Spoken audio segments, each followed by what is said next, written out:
Hello everyone, welcome to online classes. So as you all know, जैसा कि आप सब जानते हैं, हम पढ़ रहे हैं हमारे क्लास 7 का चैप्टर नंबर 4। तो चैप्टर नंबर 4 क्या बात करता है? वो बात करता है आर्द्रता के बारे में। इसके बारे में आर्द्रता, नमी के बारे में। क्लास 7 का ये चैप्टर नंबर 4 है, इसका हम पार्ट 3 आज करने वाले हैं, भूगोल का।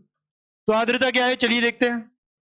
तो जब जल पृथ्वी एवं विभिन्न जलाशयों से वाष्पित होता है तो यह जलवाष्प बन जाता है। तो जब जल जो है वो पृथ्वी एवं विभिन्न जलाशयों से जो है वाष्पित होता है तो यह जलवाष्प बन जाता है।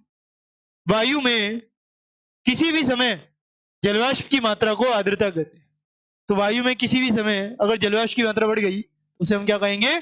आर्द्रता कहते हैं। जब वायु में जलवाष्प की मात्रा अत्यधिक होती है तो उसे हम आर्द्र दिन कहते हैं। मान लीजिए कहीं पर जो है क्या हुआ कि आर्द्रता वगैरह बढ़ गई, उसके बारे में हम यहाँ पे बात करेंगे, ठीक है।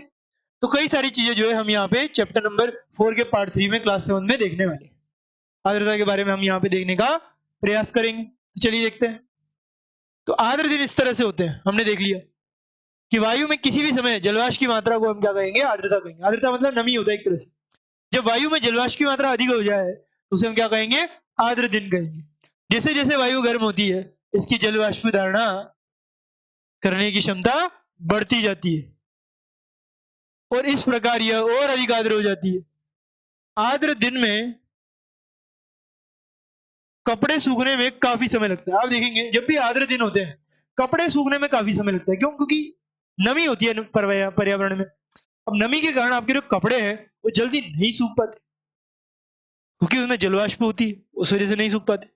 अब हमारे शरीर से पसीना आसानी से नहीं सूखता और ये हम असहज महसूस करते हैं। आप देखेंगे जब भी आपके शरीर में पसीना आता होगा तो वहां पे क्या होता है? आसानी से नहीं सूखेगा, समय लगेगा या फिर आपको पंखा वगैरह चलाना पड़ेगा। तो एक तरह से आप जो है असहज महसूस करेंगे अगर गर्मी का होता है तो।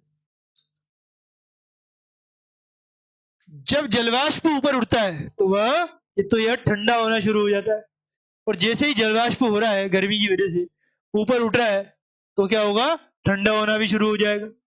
जलवाष्प संघनित होकर ठंडा होकर जल की बूंद बनाते हैं। क्या होते हैं? संघनित होकर मिलकर क्या करते हैं? जल की बूंद बना लेते हैं। बादल इन्हीं जल बूंदों का ही एक समूह होता है। बादल क्या होता है? इन्हीं जल बूंदों का एक समूह है। जब जल की ये बूंदें इतनी भारी हो जाती है कि वायु में तैर ना सके तब ये वर्षण के रूप में नीचे आ जाती है। तो जब जल की ये बूंदें इतनी भारी हो जाती है कि वायु में तैर ना सके तब ये वर्षण के रूप में नीचे आ जाती है। इसके रूप में नीचे आती है भाई, वर्षण के रूप में। ये आपको याद होना चाहिए। आकाश में उड़ते हुए जेट हवाई जहाज अपने पीछे सफेद पथ चिन्ह छोड़ते हैं। क्या छोड़ते हैं भाई? सफेद पथ चिन्ह छोड़ते हैं। इनके इंजनों से निकली नमी संघनित हो जाती है। तो जो भी इनके इंजन है उनसे निकली जो नमी है वो क्या होती है? संघनित हो जाती है। वायु के गतिमान न रहने की स्थिति में यह संघनित नमी कुछ देर तक पथ के रूप में दिखाई देती है। तो जो ये संघनित नमी है क्या होता है? कुछ देर तक जो है पथ के रूप में दिखाई देती है। ये आपको याद रखना है, ठीक है। इस तरह से जो है ये सारी चीजें आपको याद रखनी होगी। अब चलिए आगे चलते हैं कि आकाश में जो उड़ते हुए हवाई जहाज है वो पीछे सफेद पथ चिन्ह छोड़ते हैं। इनके इंजनों से निकली नमी संघनित हो जाती है वायु के गतिमान न रहने की स्थिति में। यह संघनित नमी कुछ देर तक पथ के रूप में दिखाई देती है। आप देखेंगे कई बार जितने भी हवाई जहाज है, जेट हवाई जहाज आते हैं तो उनकी वजह से आप देखेंगे कि व्हाइट व्हाइट जो है आकाश में बनने लगता है और वो एक तरह से जो है नमी की वजह से होता है। पथ दिखता है आपको, नमी कुछ ज्यादा होगी अगर पर्यावरण में तो आपको वो पथ दिखने लगेगा। तो वो कोई हवाई जहाज धुआं नहीं छोड़ रहा है, वो नमी की वजह से आपको सफेद सफेद चीजें दिख रही है। तो पृथ्वी पर जल के रूप में गिरने वाला जो वर्षण है वर्षा कहलाता है। तो पृथ्वी पर जल के रूप में गिरने वाला जो वर्षण होता है उसे हम क्या कहते हैं? वर्षा कहलाता है या वर्षा कहलाता है, वर्षा कहते हैं। अब ज्यादातर भौम जल जो है, भूमि का जल है, और जो वर्षा का जल है उसी से ही प्राप्त होता है। तो ज्यादातर भौम जल वर्षा जल से ही प्राप्त होता है। जितना भी भूमि के अंदर जल है वो कहां से आया? ऐसा तो नहीं भूमि ने अपने आप जल प्रकट कर लिया, नहीं, बादलों से वर्षा हुई और वर्षा से जो जल है वो भूमि के अंदर गया और फिर भूमि में अंदर जल बन गया। अब पौधे जल संरक्षण में मदद करते हैं, जितने भी पौधे होते हैं वो जल संरक्षण में मदद करते हैं, जल को सोख के रखते हैं, ठीक है। जब पहाड़ी पार्श्वों से पड़े पहाड़ी पार्श्वों से पड़े पेड़ काटे जाते हैं, मान लीजिए पेड़ काटे गए, क्यों? कोई इंडस्ट्री लगानी है, कोई फैक्ट्री लगानी है, तो वर्षा जल अनावृत पहाड़ों से नीचे बहता है। तो अगर जो पेड़ है वो काट लिए गए तो जो पहाड़ है अगर उनसे पेड़ ही नहीं रहे तो जो वर्षा होगी पेड़ों की वजह से थोड़ी जो उनकी गति है वो कम हो जाती थी।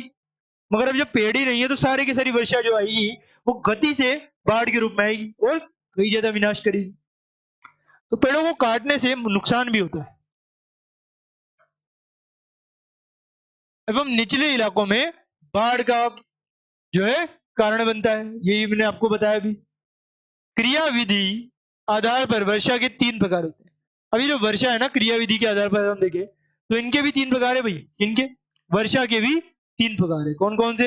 एक तो है संवहनीय वर्षा, एक है पर्वतीय वर्षा जो पर्वत से हो, और एक है चक्रवातीय वर्षा। अभी बताएं चक्रवात से वर्षा हुई थी 1999 में उड़ीसा में हुई थी। अब पौधों तथा जीव जंतुओं के जीवित रहने के लिए वर्षा बहुत महत्वपूर्ण है। मगर वर्षा ज्यादा हो तो दिक्कत है, मगर वर्षा कम हो तो भी दिक्कत है।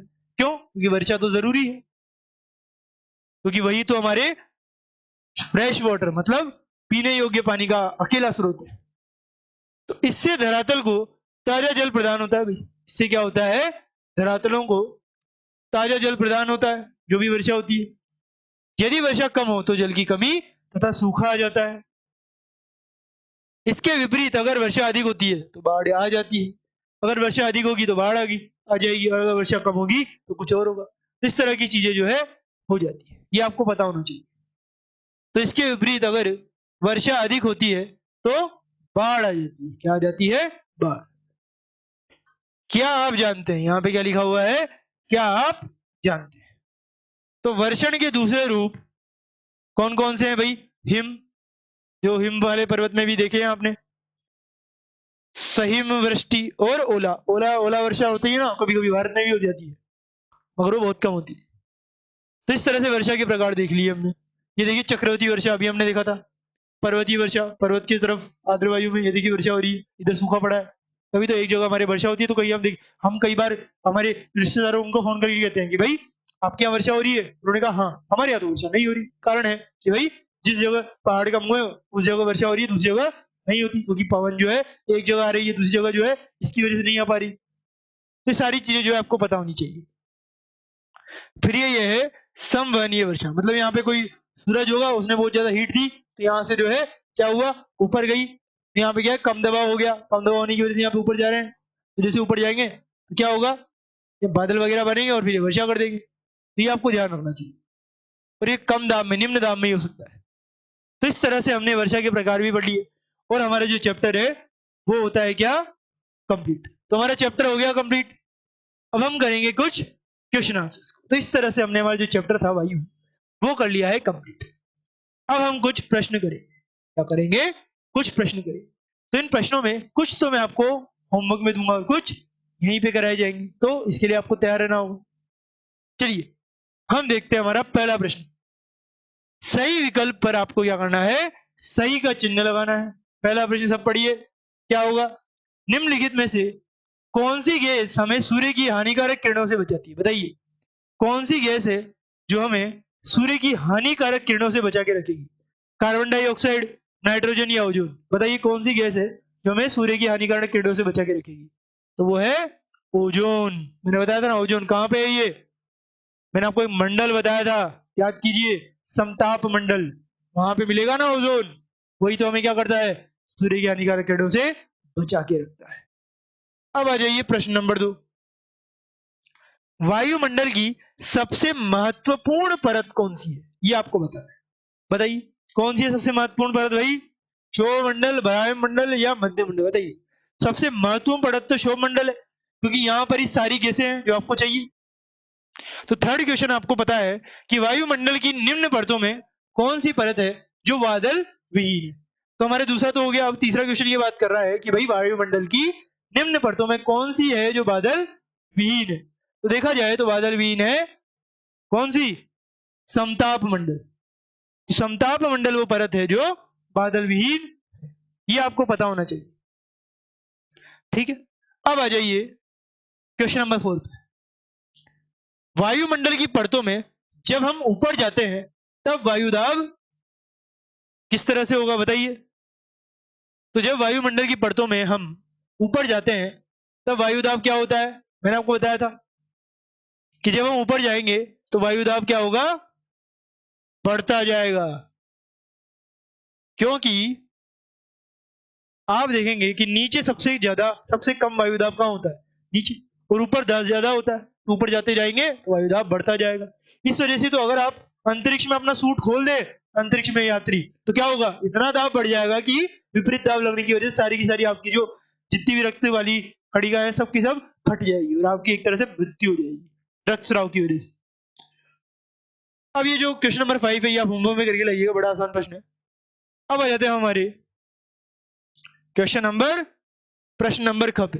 रिक्त स्थानों की पूर्ति कीजिए। तो आपको क्या करना है भाई? आपको जो है रिक्त स्थानों की पूर्ति करनी है।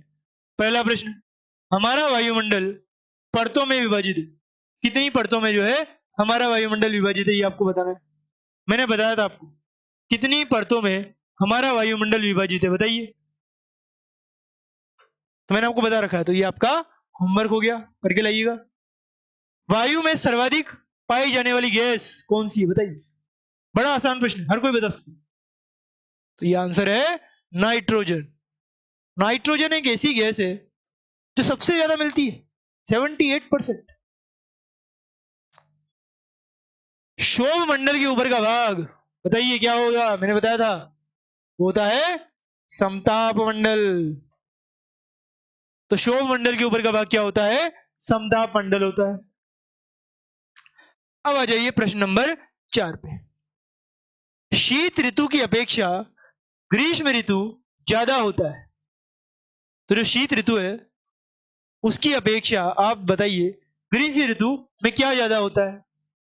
तापमान। मैंने बताया था ना, ज्यादा तापमान होता है। ठीक है, तापमान आपको ग्रीष्म ऋतु में ज्यादा मिलेगा। शीत ऋतु में तो सर्दी होती है, सर्दी में तो कई बार माइनस में चला जाता है, 0 होगा, ऐसे भी हो जाता है। अब आ जाइए प्रश्न नंबर 5 पे। कम तापमान वाले क्षेत्रों की वायु होती है। जो कम तापमान वाले क्षेत्र हैं उनकी वायु किस तरह की होती है, ये आपको यहाँ पे बताना है। तो देखा जाए तो कम तापमान वाले क्षेत्रों की जो वायु है वो कौन सी होगी, बताइए। मान लीजिए तापमान कम है तो क्या होगा वहां पे? वायु जो है वायु दाब वो तो ज्यादा होगा। मगर यहाँ पे क्या बताया है ये आपको बताना है, ये आपका होमवर्क है, मैंने आपको बता रखा है ये। चलिए अब आ जाइए आपके प्रश्न नंबर घ पे। घ क्या बात कर रहा है? घ बात कर रहा है सही मिलान की। आपको क्या करना है? आपको सही मिलान करना है। कॉलम अ को कॉलम ब से मिलाना है। तो क्या करना है? कॉलम अ को कॉलम ब से मिलाना है। तो पहला प्रश्न क्या कह रहा है? व्यापारिक पौने।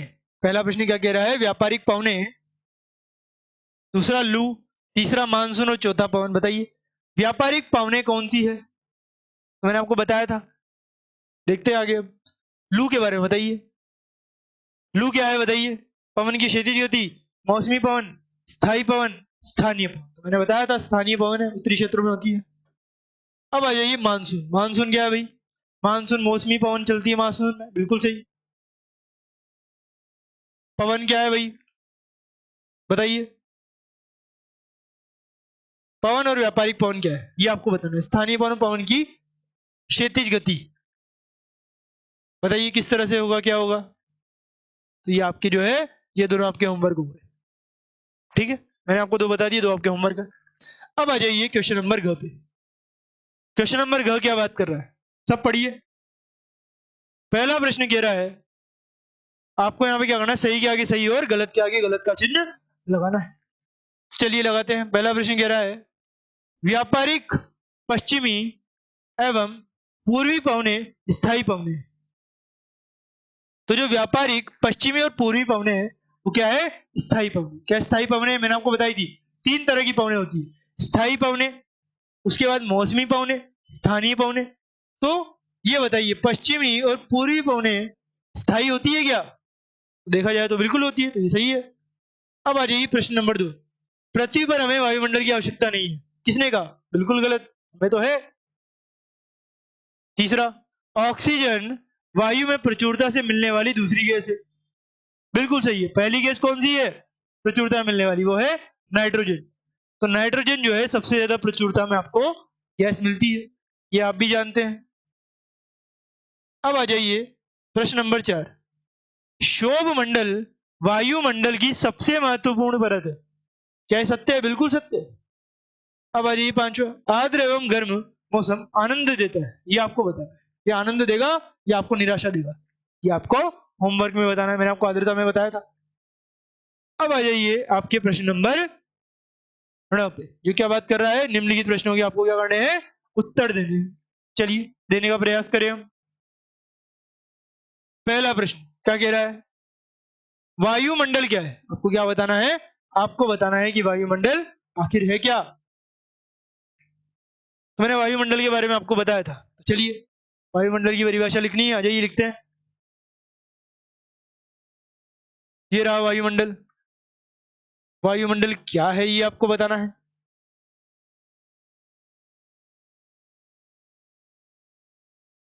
क्या बताना है, वायुमंडल क्या है? तो ये देखिए वायुमंडल क्या है, तो आपको शुरुआत में मिलेगा यहां से, हमारी पृथ्वी चारों ओर से वायु की घनी चादर से घिरी हुई है, जिसे वायुमंडल कहा जाता है। पृथ्वी पर सभी जीव जीवित रहने के लिए वायुमंडल पर निर्भर है। यह हमें सांस लेने के लिए वायु प्रदान करता है, हमें सूर्य किरण के हानिकारक प्रभाव से हमारी रक्षा करता है। यदि सुरक्षा की ये चादर ना हो तो हम दिन के समय सूर्य गर्मी से तप्त होकर जल सकते हैं और रात के समय ठंड से जम सकते हैं। अतः यह वह वायु राशि है जिसने पृथ्वी के तापमान को रहने के योग्य बनाया है। तो यहां से लेकर यहां तक आपका आंसर होगा प्रश्न नंबर 1 का, ठीक है। इस तरह से आपका प्रश्न नंबर पहला हो गया। अब आ जाइए प्रश्न नंबर दूसरे पे, बताइए प्रश्न नंबर दूसरा क्या कहता है, सब पढ़िए इसको। वायुमंडल का अधिकतर भाग किन 2 गैसों से बना है? आपको बताना है कि जो वायुमंडल है उसका अधिकतर भाग किन 2 गैसों से मिलकर बना हुआ है। तो देखा जाए तो जो 2 गैसें हैं जिनसे वायुमंडल का अधिकतर भाग मिलकर बना है वो क्या है, एक तो है ऑक्सीजन और एक है नाइट्रोजन।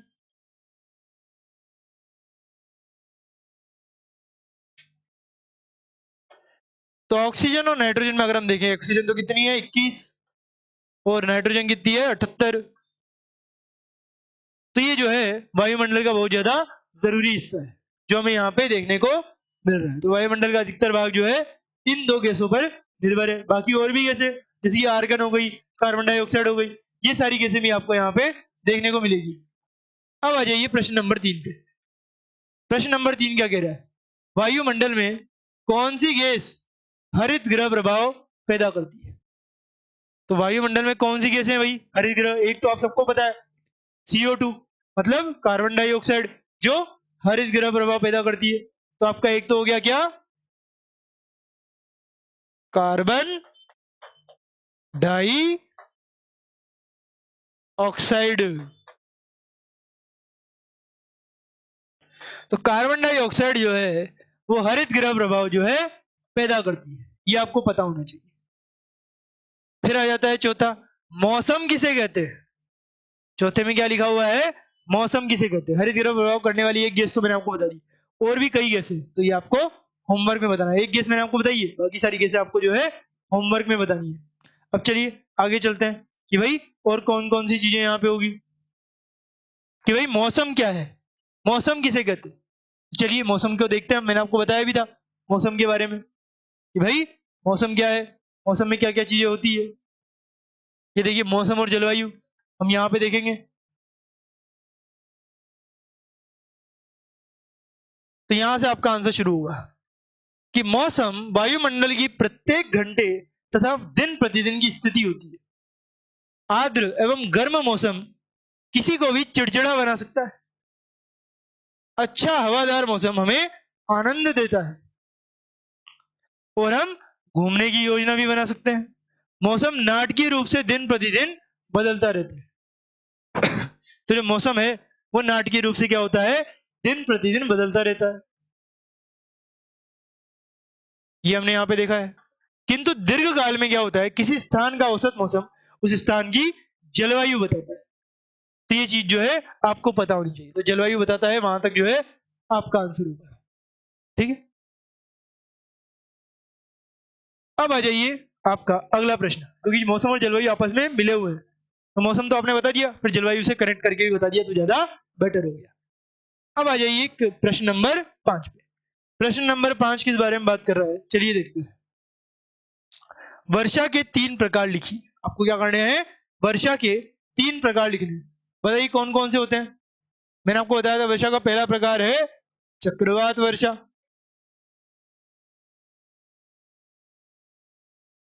दूसरा प्रकार बताइए क्या है, मैंने बताया था आपको, यहां देखिए। दूसरा प्रकार है पर्वतीय वर्षा, एक जगह है एक जगह खाली पड़ा है। दूसरा और तीसरा है संवहनीय वर्षा। तो क्या हो गया यहाँ पे, चक्रवात वर्षा, फिर पर्वतीय वर्षा,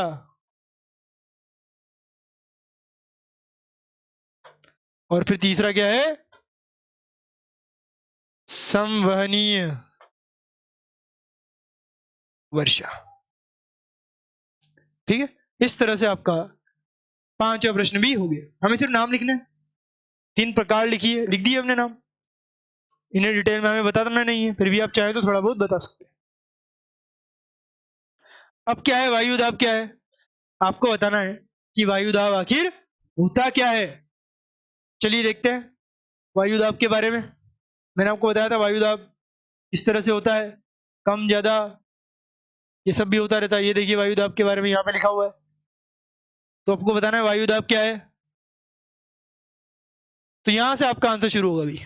कहां से, यहां से, कि वायु हमारे शरीर पर उच्च दाब के साथ बल लगाती है, किंतु हम इसका अनुभव नहीं करते।